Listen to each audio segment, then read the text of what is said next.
Olá, amigos e irmãos, segundo dia do 3x3, vamos lá, vamos começar? Capítulo 4 de Mateus e 5, viu? Capítulo 4 e 5 de Mateus, hoje foi só dos capítulos, né? Capítulo 4 de Mateus é a tentação de Jesus. O que nós temos aqui nesse texto? Muita coisa, não dá pra gente falar tudo, é muito pouco tempo, né? Mas principal aqui, a gente tem que o Espírito Santo conduziu Jesus para ser tentado logo após ele ter sido batizado. Lembra que ontem nós lemos do batismo? Então hoje nós vamos ler o que aconteceu depois. Então na sua vida cristã também é assim. Você começa a caminhar, começa a dar os passos, Satanás ele começa a ser tentado. Mas é o Espírito Santo mesmo quem permite, tá? Aqui o Espírito Santo conduziu Cristo a ser tentado ali e ele venceu. Como que Jesus venceu a tentação aqui? Olha, 3 áreas que Satanás tentou Jesus. Primeiro, você vai ler aí, né? Na fome, né? Ele falou assim, olha... você mande que essas pedras se transformem em pão. Jesus estava com fome, né? Quantos dias sem comer ele estava ali naquele monte? E Satanás, ele tenta nas necessidades básicas, ele faz isso com você, né? Às vezes você está passando uma dificuldade grande e o inimigo fica ali, né? Faz isso que você vai ter aí comida, você vai ter um emprego. Enfim, ele faz isso, né? Para tentar nos tirar do propósito do Senhor. Precisamos resistir.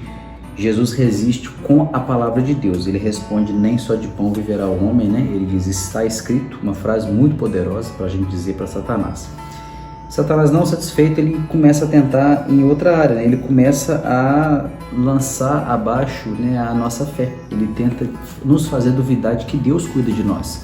E ele fala assim, olha, se tu és o Filho de Deus, lança-te daqui, que está escrito que os anjos vão te guardar, vão para que você não tropece. E Jesus responde, olha, não tentarás ao Senhor teu Deus. Então Satanás faz isso conosco também. Ele tenta, quando nós estamos na dificuldade, na tentação, ele chega para nós e pergunta assim, olha, você não é filho de Deus? Né? Faz isso. Cadê o seu Deus para te proteger, para te guardar? Então precisamos também resistir. E depois ele tenta Jesus oferecendo poder. Ele fala assim, olha, esses reinos do mundo aqui estão sob a minha administração, estão sob o meu domínio. O sistema, ele é mundano, nós sabemos disso. O sistema do mundo jaz no maligno, está escrito. Então esses reinos do mundo, Satanás fala assim, olha, eu te dou isso tudo, se você me adorar. E Jesus responde, olha, ao Senhor teu Deus adorarás. Satanás, ele vem com essas propostas, né? Se nós formos na onda dele, a gente vai ter o que a gente quer. E não é bem assim.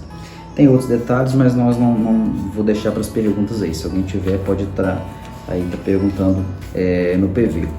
Depois, Jesus, capítulo 4, versículo 12 em diante, ele vai recrutar agora os seus primeiros discípulos. Detalhe, depois de ter jejuado 40 dias e 40 noites. Então, ele tinha uma decisão importante para fazer, escolher os discípulos, começar o seu ministério. Primeira coisa que ele faz, vai orar e vai jejuar. Parou tudo para fazer isso. Jesus, nos momentos mais difíceis do ministério dele, ele fazia isso, ele parava tudo. Necessidade sempre teve, sempre vai ter, mas ele parava tudo para orar, para jejuar, para falar com o Senhor. Então depois disso ele vai lá e escolhe os discípulos, e aqui vai mostrar como ele escolheu os 4 primeiros, né? Que é Simão e André, Simão ou Pedro, né? O apóstolo Pedro, os 2 primeiros que eram irmãos, pescadores, e depois Tiago e João, também irmãos e também pescadores, né?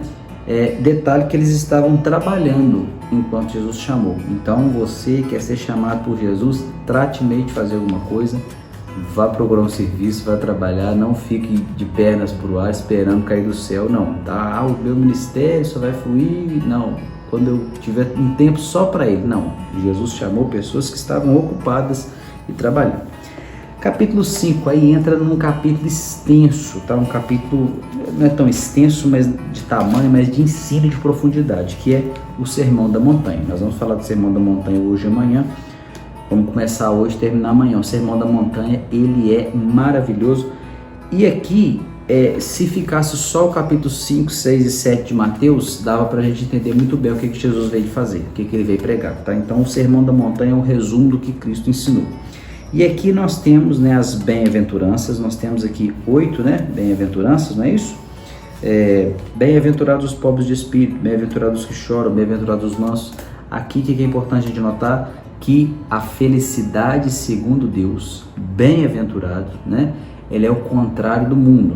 Por exemplo, ela fala assim, ó, bem-aventurado os pobres de espírito. O que é pobre de espírito? Não é alguém que não pensa no outro, alguém ruim. Não, pobre de espírito é aquele que tem a consciência da sua miséria espiritual.